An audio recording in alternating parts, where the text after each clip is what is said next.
할렐루야. 여러분 모두 한 주간 동안 평안하셨지요? 건강하시기를 예수님 이름으로 축복합니다. 오늘은 내 이름을 아시는 주님이라는 제목으로 함께 은혜를 나누고자 합니다. 휴전선을 순찰하던 초급 장교가 가빈총에 새겨진 비목을 발견하게 됩니다. 6.25 전쟁에서 전우가 죽으니까 가빈소총을 세워두고 급하게 수첩을 찢어 그 병사의 신원을 적고 거기 묶어 두었던 것입니다. 20대 전쟁터에 와서 인생의 꽃도 피워보지 못하고 죽은 군인의 비목이 애처로이 서 있었던 것을 기억하고 한명희 씨가 시를 쓰고 장일남 선생이 곡을 붙여서 만든 비목이라는 곡이 이렇게 만들어졌다고 합니다. 여러분 비목을 잘 아실 텐데 비목은 이렇게 우리에게 만들어져서 들려지고 있다는 것입니다.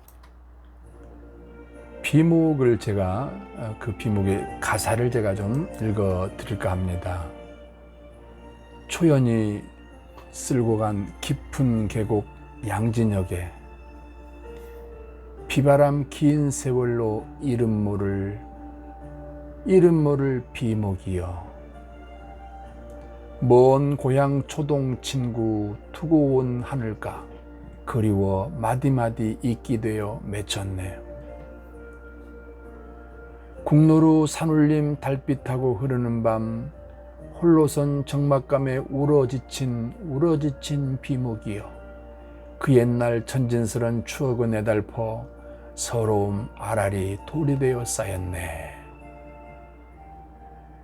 바로 이 비목은 전쟁으로 죽어간 군인들이 국가에 의해서 또 국민들에 의해서 잊혀져 가는 것을 깨닫게 해주는 귀한 그런 노래라고 생각이 됩니다. 사람은 누군가의 기억 속에서 지워지고 있다는 것은 참 서러운 일입니다. 잊혀진다는 것은 슬픈 일이라는 말입니다. 제가 어느 글에서 읽은 것을 기억해서 좀 말씀을 드리면 어떤 여인이 6살 된 아들을 두고 불치병으로 죽어야 되는 그런 상황이 되었던 것 같아요. 그런데 이 엄마가 죽은 뒤에 매년 이 아들의 생일날이 되면 생일 케이크가 배달되어 오는 것이었습니다. 이게 어떻게 된 거냐 하고 알아보니까 엄마가 죽기 전에 그 빵집에 미리 돈을 주고 부탁을 하기를 우리 아들이 18살 성인이 될 때까지 매년 생일 선물로 케이크를 생일날 보내주세요 하고 미리 엄마가 돈을 주고 부탁을 했던 것입니다. 그래서 그 아이의 생일날만 되면 매년 이렇게 케이크가 배달되었던 것이죠. 이 생일 케이크를 받을 때마다 이 아들은 엄마를 기억할 수가 있었겠지요. 이 엄마는 이 아이가 자신을 기억할 수 있도록 그 생일 케이크를 통해서 그런 연결고리를 만들어 주었던 것입니다. 사람은 이렇게 잊혀지지 않고 기억되는 것을 참 중요하게 생각하고 있습니다. 그런데 사람의 기억은 유한하고 가변적이어서 잊혀지고 합니다. 그러나 잊지 않으시는 분 계시지요? 우리 하나님은 우리를 영원히 잊지 아니하시고 기억해 주신다고 지난 방송에도 말씀을 드렸습니다. 오늘은요, 더 놀라운 얘기, 우리의 이름을, 아니 여러분 개인의 이름을 알고 계시다는 것입니다. 하나님께서 내 이름을, 우리의 이름을 안다는 게 무슨 뜻일까요? 나를, 여러분 개인을 세밀하게 알고 계신다는 뜻이 되는 것입니다. 그 하나님께서 우리를 아신다 하는 것이요, 성경에는 여러 번 나옵니다. 우선 창세기 22장 1절에서 2절 보면은요, 하나님이 아브라함아 하고 부르십니다. 하나님이 아브라함을 부르시는데 아브라함을 부르신다는 것, 아브라함의 이름을 알고 계시다는 것입니다. 그렇다는 것은 아브라함을 아신다는 거 아니겠습니까? 또한 출애굽기 3장 4절에 보니까 모세야 하고 불붙는 떨기나무 가운데서 하나님의 음성이 들려옵니다. 모세는 하나님을 만나본 적이 없습니다. 그러나 하나님은 모세를 알고 계시다는 사실입니다. 또한 사무엘상 3장에 가니까 하나님께서 사무엘을 부르십니다. 어린 사무엘을. 그래서 사무엘아 사무엘아 이렇게 사무엘을 부르시는 장면이 나옵니다. 하나님께서 그 어린 사무엘을 알고 계시다는 것입니다.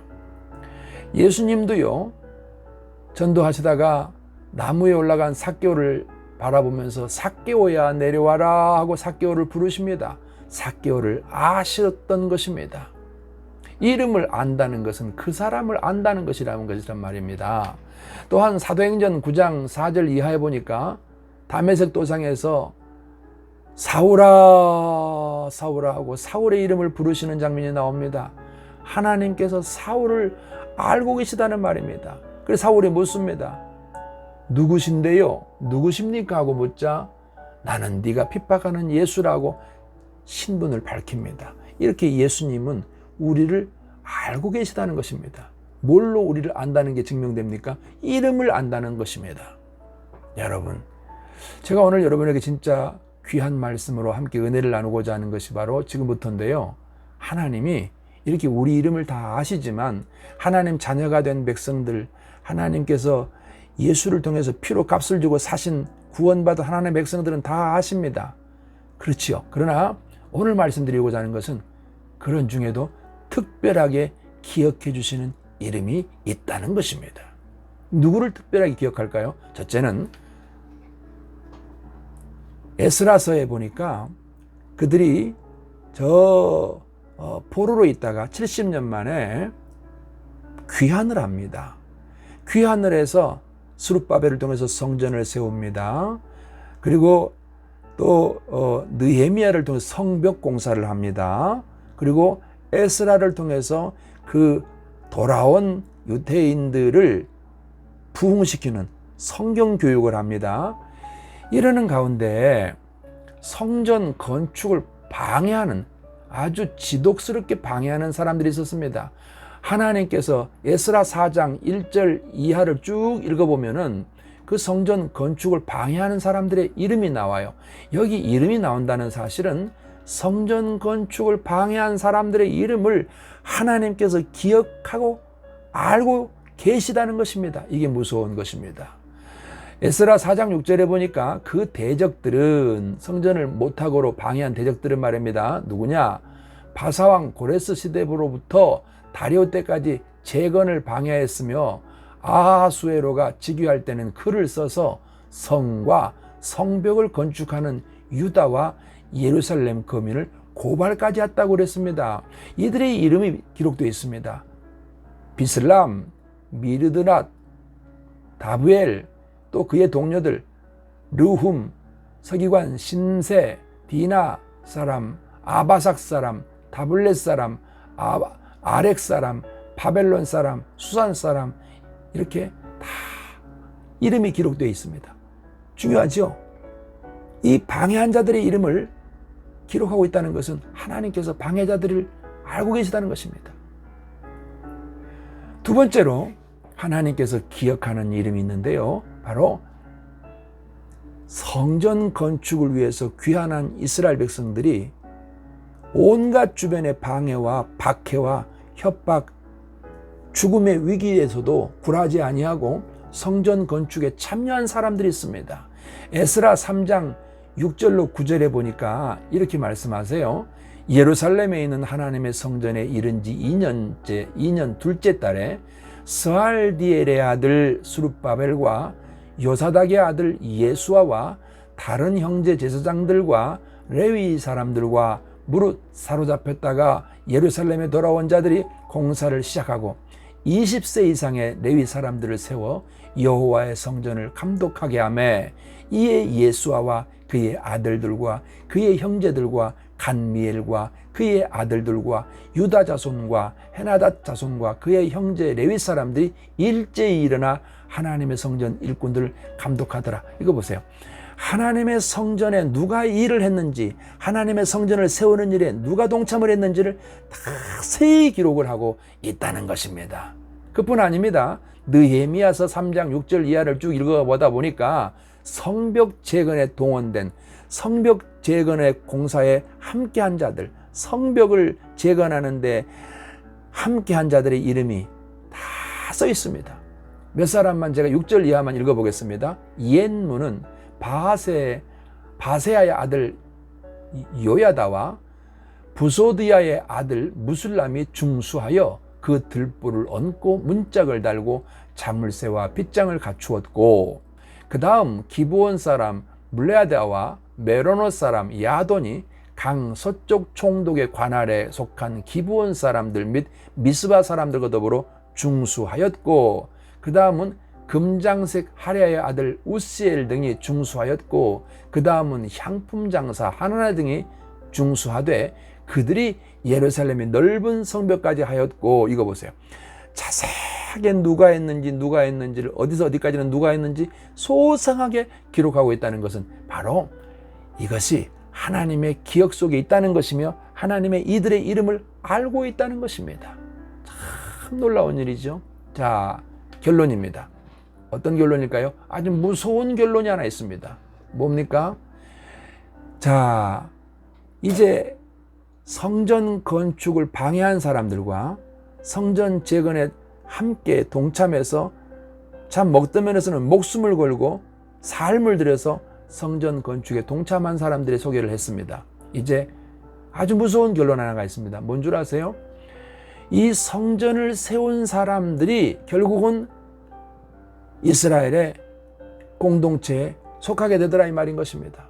어떤 형태로든 방해를 했거나, 그러니까 적극적인 방해자들이나 아니면 소극적으로 방해했을지라도 성전 건축을 방해한 사람들은 그 공동체에 소속되지 않는다는 사실인 것입니다. 이거를 여러분 중요하게 생각하셔야 됩니다. 자, 에스라서 5장 4절에 보면요, 성전 재건이 시작이 되자 페르시아의 총독 다드네와 스발보스네와 관원들이 다 쫓아와서 이르기를 누가 너희들에게 명령해서 이 성전을 건축하고 이 성벽을 세우게 하였느냐 다그치면서 이렇게 얘기합니다. 그 이름들을 내라. 누가 이거 하자 그랬냐 하고 이름을 대라 그럽니다. 그때 유다 백성들이 이 건축하는 자의 이름을 다 밝힙니다. 다 밝힙니다. 여러분, 이 이름을 적어냈다는 것입니다.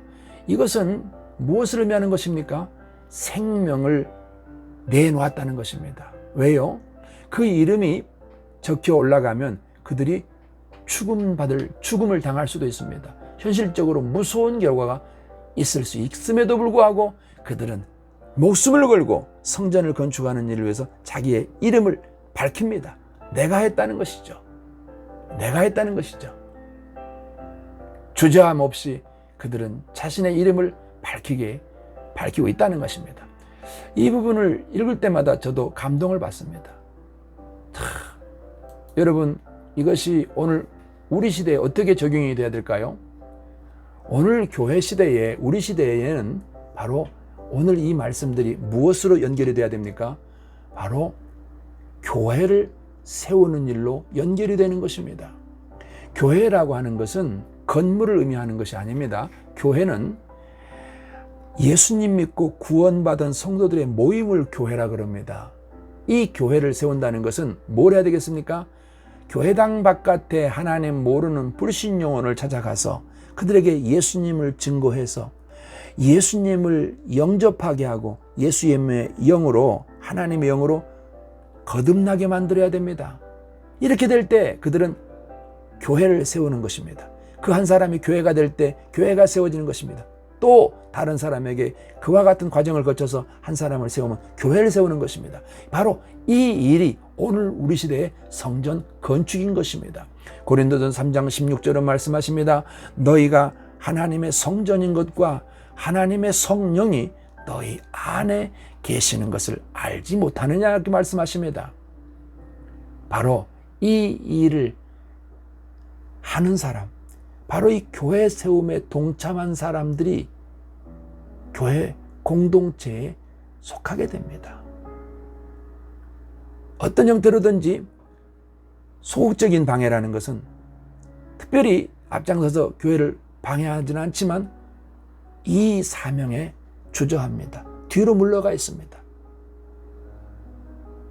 반대로 적극적으로 전도를 방해하고 전도를 못하게 하고 이렇게 해서 교회를 회방하는 사람이 있습니다. 이 사람들은 교회가 공동체에 들어올 수가 없지요. 안 되는 것이죠. 바로 이것을 오늘 에스라와 느헤미야를 통해서 우리가 찾아내야만 되는 것입니다.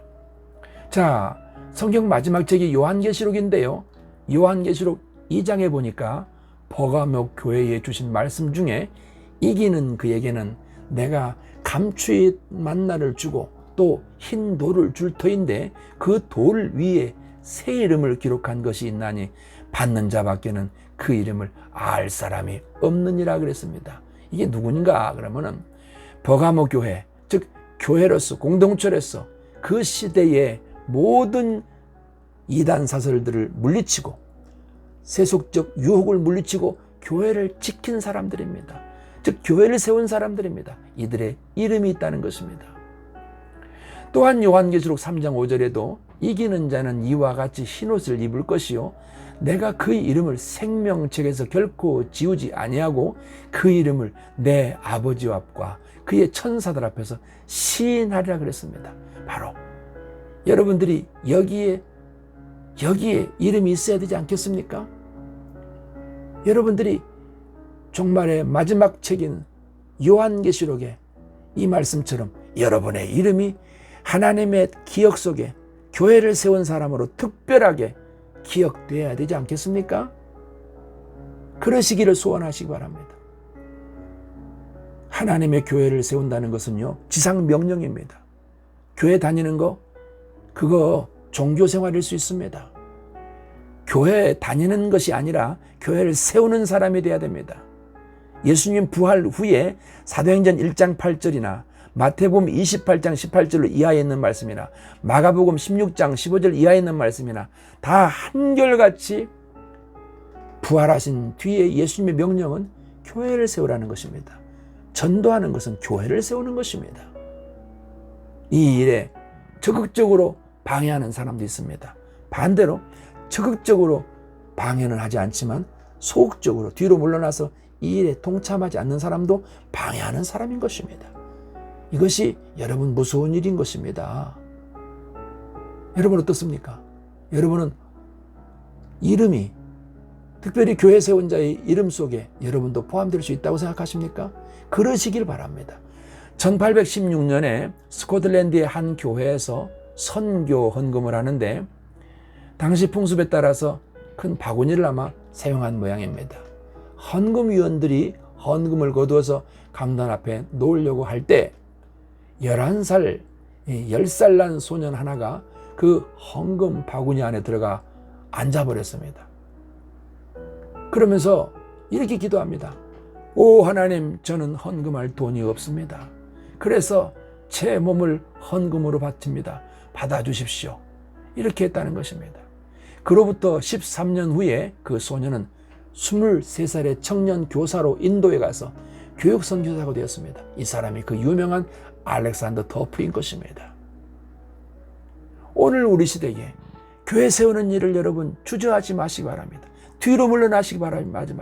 교회만 다닌다는 것으로 여러분 위안 삼지 마시기 바랍니다. 다니는 것은 의미가 없습니다. 교회를 세우는 사람, 지상 명령을 준행하는 사람이 돼야 되는 것입니다. 사랑하는 여러분, 오늘 저는 이렇게 말씀을 마치려 합니다. 여러분의 삶에 이 말씀이 실천되어지는 모든 성도 되시기를 예수님 이름으로 축복합니다. 그리하여 교회를 세웁시다. 감사합니다. 나를 지으신 주님, 내 안에 계셔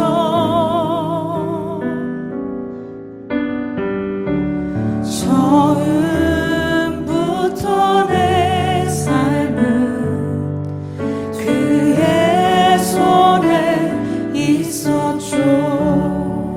지으신 주님